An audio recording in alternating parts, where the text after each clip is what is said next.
L'école bleue retraitée de la Ville de Montréal ont subi un échec en cours cet après-midi. Yves, ils seront carrément exclus des assemblées syndicales qui visent à remettre le syndicat sur les rails. Oui, absolument. Vous savez, Sophie, c'est un suivi à notre primeur de la semaine dernière. On vous apprenait effectivement qu'ils avaient été exclus de ces assemblées. Il y en aura 7 là, dès la semaine prochaine, des assemblées où on va voter pour les nouveaux statuts et règlements. Je vous rappelle, c'est un syndicat qui est quand même sous tutelle depuis près de 2 ans. Et ce qu'on vous dévoilait la semaine dernière, c'est que ces assemblées, ces 7 assemblées à venir, étaient réservées uniquement aux membres actifs et qu'on avait exclu des gens comme Jean Lapierre, l'ancien président du syndicat, parce qu'on voulait, semble-t-il, selon nos sources, réduire l'influence de M. Lapierre et de ses alliés.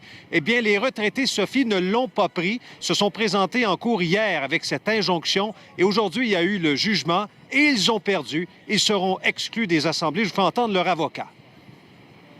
Naturellement, nos gens sont fort déçus du jugement qui a été rendu. Par contre, on va devoir en prendre connaissance et l'analyser, faire nos recommandations aux clients. Et qu'est-ce que ça dit en gros, le jugement? Donc, en gros, au niveau du préjudice que l'on plaidait qu'il était irréparable, le juge ne nous a pas suivis là-dessus.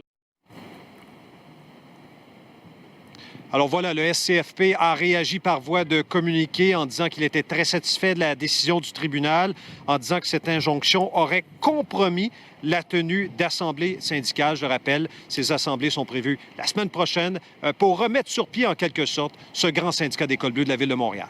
Merci Yves.